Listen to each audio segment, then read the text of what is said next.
मुझे ये भी कहना है कि बहुत सारे हमारे जो सामने विपक्ष के साथी हैं, जब हिमाचल की बात हो रही थी तो बहुत सारे लोग टिप्पणी कर रहे थे। देश से रिलेटेड बातें भी कहना चाहूँगा, क्योंकि आज हिमाचल प्रदेश में कांग्रेस पार्टी की सरकार है। 18 महीने पहले सरकार सत्ता में आई थी और सत्ता में आने के लिए इन्होंने गारंटियां दी थी, वादे किए थे, लेकिन 18 महीने बीतने के बाद एक भी वादा ये सरकार पूरी नहीं कर पाई।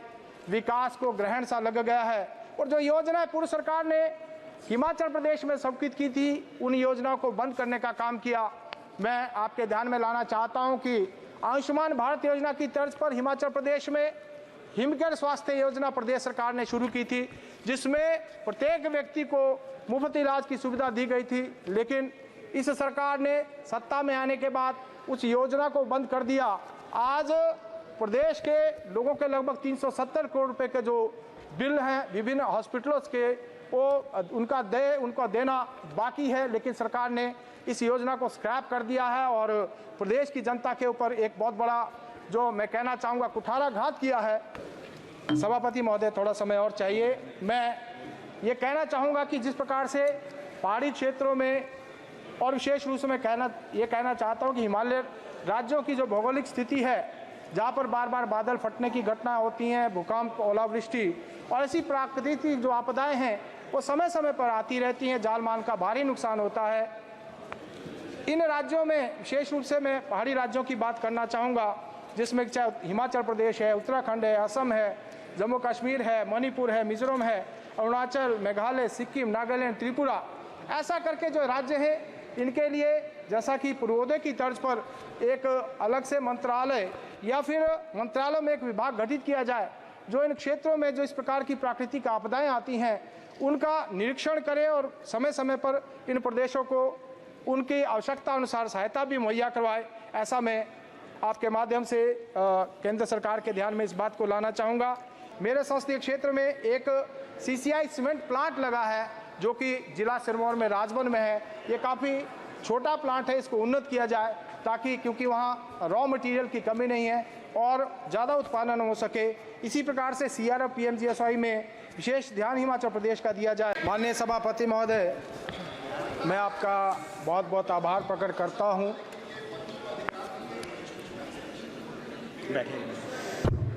बैठिए माननीय सदस्य। धन्यवाद माननीय सभापति महोदया, मैं आपका आभार प्रकट करता हूं कि आपने मुझे बजट भाषण पर बोलने का मौका दिया। सर्वप्रथम मैं इस बजट का समर्थन करता हूं। साथ ही साथ देश के यशस्वी प्रधानमंत्री श्री नरेंद्र मोदी जी और केंद्रीय वित्त मंत्री श्रीमती माननीय सदस्यों से आग्रह कर रही हूं, प्लीज उनका सभी माननीय सदस्यों से बहुत बहुत धन्यवाद करता हूं कि एक सर्वस्पर्शी और सर्वव्यापी बजट इस सदन में प्रस्तुत किया गया है। मैं माननीय प्रधानमंत्री जी को उनकी तीसरी टर्म का पहला बजट और साथ ही साथ श्रीमती निर्मला सीतारमण जी का यह 7वां बजट भाषण है, उनको बहुत बहुत बधाई देता हूं। इस बार का बजट इस देश को एक नई दिशा देने वाला बजट है, जो इस देश के विकसित भारत के संकल्प को पूरा करेगा। देश को आत्मनिर्भर बनाने की दिशा में एक बड़ा कदम है। निश्चित रूप से ये एक गरीब कल्याण वाला बजट है। माननीय सभापति जी, जिस प्रकार से पिछले 10 वर्षों के दौरान 25 करोड़ गरीबी की रेखा से बाहर निकले हैं, मैं इसके लिए माननीय प्रधानमंत्री जी का धन्यवाद करता हूं। ये बजट गरीब कल्याण का बजट होते हुए साथ ही साथ 80 करोड़ गरीबों को लगातार मुफ्त राशन दे रहा है। साथ ही साथ जिस प्रकार से इस बजट में प्रधानमंत्री आवास योजना के तहत 3 करोड़ अतिरिक्त घर बनाने की घोषणा की गई है, निश्चित रूप से वे घरों के लिए एक बहुत बड़ा तोहफा है। शिक्षा के क्षेत्र सहित रोजगार एवं कौशल प्रशिक्षण के क्षेत्र में मोदी सरकार ने विशेष रूप से इस बजट में प्रावधान किया है और निश्चित रूप से इस देश के युवाओं को आत्मनिर्भर बनाने की दिशा में एक बड़ा कदम है। आने वाले 5 वर्षों के दौरान कौशल विकास के माध्यम से 4.1 करोड़ युवाओं को इसका लाभ मिलेगा। निश्चित रूप से देश में जो बेरोजगारी की समस्या है, वित्त मंत्री जी ने 1 करोड़ युवाओं को इंटर्नशिप के साथ साथ वेतन देने का जो ऐलान किया है, मैं समझता हूँ एक बहुत ही सराहनीय कदम है।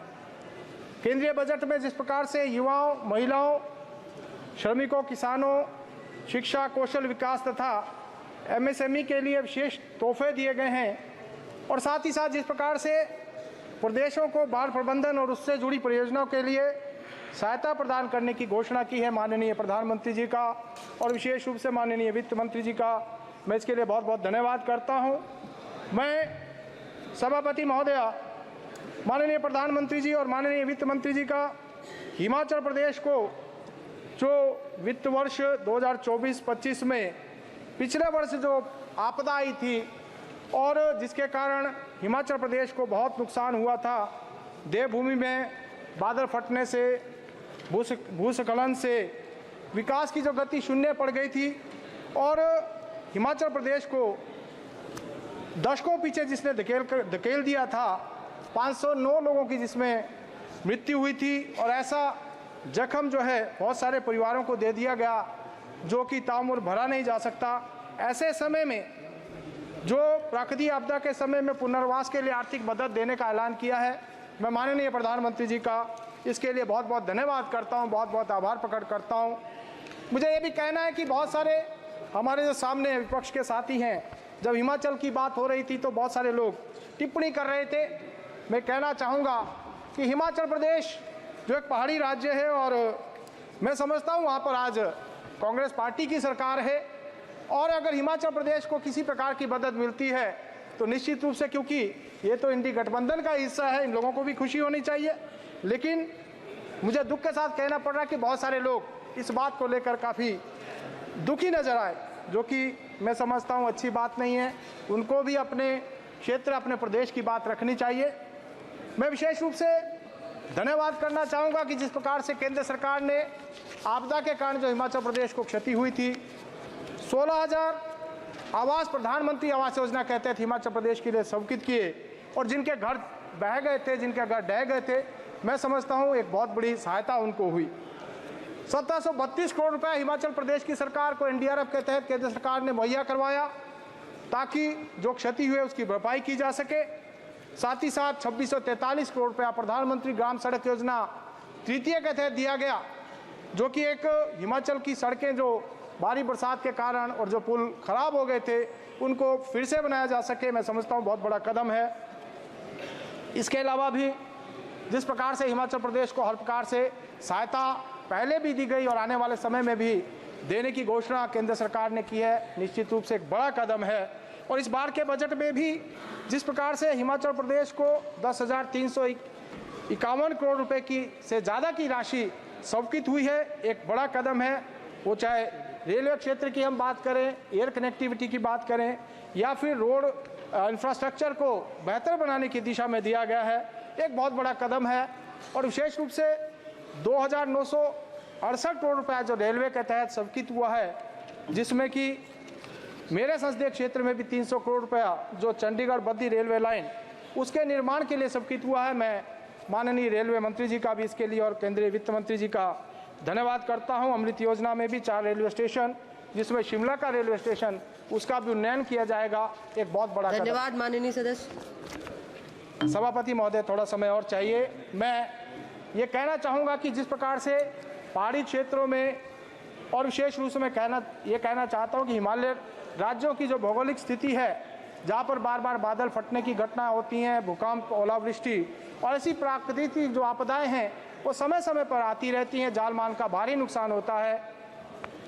इन राज्यों में विशेष रूप से मैं पहाड़ी राज्यों की बात करना चाहूँगा, जिसमें चाहे हिमाचल प्रदेश है, उत्तराखंड है, असम है, जम्मू कश्मीर है, मणिपुर है, मिजोरम है, अरुणाचल, मेघालय, सिक्किम, नागालैंड, त्रिपुरा, ऐसा करके जो राज्य है इनके लिए जैसा कि पूर्वोदय की तर्ज पर एक अलग से मंत्रालय या फिर मंत्रालय में एक विभाग गठित किया जाए जो इन क्षेत्रों में जो इस प्रकार की प्राकृतिक आपदाएं आती हैं उनका निरीक्षण करे और समय समय पर इन प्रदेशों को उनकी आवश्यकता अनुसार सहायता भी मुहैया करवाए। ऐसा मैं आपके माध्यम से केंद्र सरकार के ध्यान में इस बात को लाना चाहूँगा।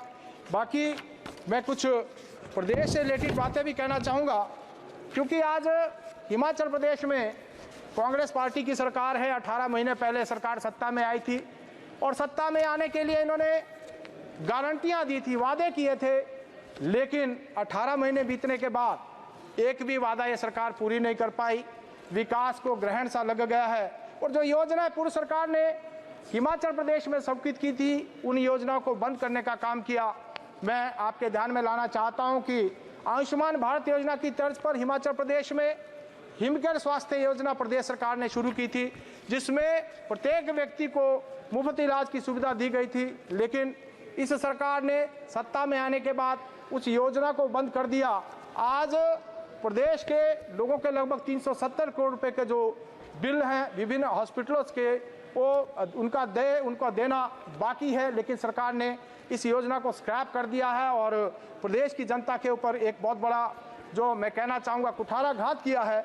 इसी प्रकार से जो योजनाएं प्रदेश में शुरू हुई थी, उन योजनाओं को आगे बढ़ाने के स्थान पर इन्होंने बंद कर दी। इन्होंने महिलाओं के खातों में 1500 रुपये देने का वादा किया था, वो पूरा नहीं कर पाए। इन्होंने 1 लाख रोजगार युवाओं को सरकारी नौकरी देने का वादा प्रतिवर्ष किया था, एक भी रोजगार नहीं दे पाए।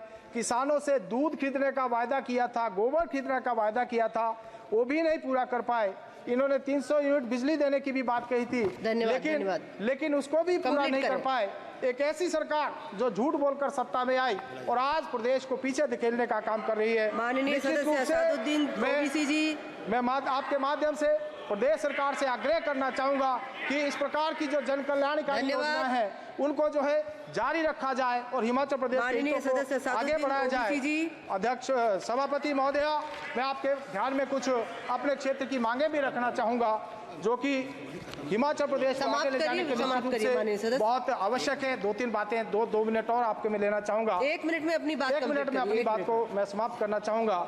सभापति महोदया, हिमाचल प्रदेश एक टूरिस्ट प्रदेश है। बाढ़ के कारण हिमाचल प्रदेश को बहुत नुकसान हुआ। मेरा यह आग्रह रहेगा कि हिमाचल प्रदेश को टूरिज्म की दृष्टि से विकसित करने के लिए और अधिक सहायता दी जाए ताकि हिमाचल प्रदेश का और विकास हो सके। PMGSY 3 की तर्ज पर हिमाचल प्रदेश में जब अब PMGS 4 की घोषणा इस बजट में की गई है, उसमें भी हिमाचल प्रदेश में अटल टनल की तर्ज पर टनल्स बनाकर जो है सड़कें बनाई जाएं ताकि यहाँ जो चाहे वो समय की बचत की बात हो या जो जाम की स्थिति है उससे छुटकारा मिल सके, ऐसा भी मेरा निवेदन रहेगा। मेरे संसदीय क्षेत्र में एक CCI सीमेंट प्लांट लगा है जो कि जिला सिरमौर में राजबन में है। ये काफ़ी छोटा प्लांट है, इसको उन्नत किया जाए ताकि, क्योंकि वहाँ रॉ मटेरियल की कमी नहीं है और ज़्यादा उत्पादन हो सके। इसी प्रकार से CRF PMGSY में विशेष ध्यान हिमाचल प्रदेश का दिया जाए। हिमाचल प्रदेश में बहुत सारे छोटे नदी नाले हैं, उनका चैनलाइजेशन किया जाए और मेरे संसदीय क्षेत्र का औद्योगिक क्षेत्र पांवटा साहिब कालाम रेलवे के साथ जोड़ा जाए। सभापति महोदय, आपने मुझे बोलने का मौका दिया।